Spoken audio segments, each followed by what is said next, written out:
तर विद्यार्थ्यांचं हे सेलिब्रेशन आपण लोकशाही मराठीवरती पाहतोय. केवळ राजधानी दिल्लीच नव्हे तर संपूर्ण देशभरामध्ये अनेक ठिकाणी हे आंदोलन सुरू आहेत. धर्मेंद्र प्रधान यांनी राजीनामा दिला आणि त्या राजीनाम्यानंतर अखेर आता विजयाचं हे सेलिब्रेशन सुरू आहे.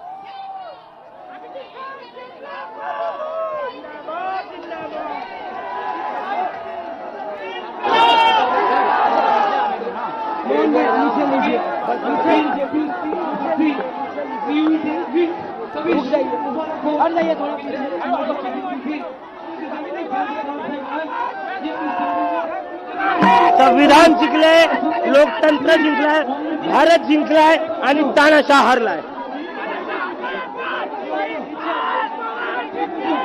It's a victory for the constitution of India. It's a victory for the people of India and it's a defeat for the dictator.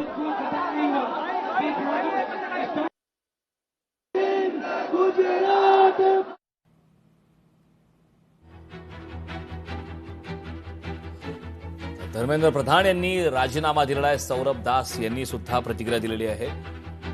Dharmendra प्रधान यांच्या राजीनाम्यानंतर आता युवकांचं सेलिब्रेशन संपूर्ण देशभरात आपण पाहतोय. जंतर मंतरवरची ही दृश्य आहेत. अभिजित दिपके यांनी सुद्धा या संदर्भातली अखेर प्रतिक्रिया दिलेली आहे.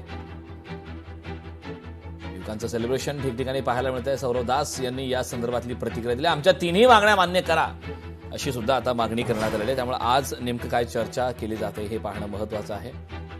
अजून 2 मागण्या मान्य होणं अद्याप सुद्धा बाकी आहे असं प्रतिक्रिया काँग्रेस जनता पार्टीचे प्रवक्ते सौरभ दास यांनी दिलेलं आहे. काँग्रेस जनता पार्टीचं जे काही वादळ देशभरात सुरू होतं त्या वादळाने अखेर आता विजय मिळवलाय असं म्हणायला हरकत नाही. ठिकठिकाणी आता सेलिब्रेशन पाहायला मिळत आहे.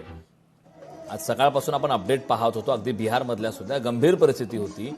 त्या ठिकाणी दगडफेक होत होती. विद्यार्थ्यांवरती लाठीचार्ज करण्यात आलेला होता आणि त्यानंतर परिस्थिती आणखीन विषम होत असताना अखेर आता या संदर्भात धर्मेंद्र प्रधान यांनी राजीनामा दिला.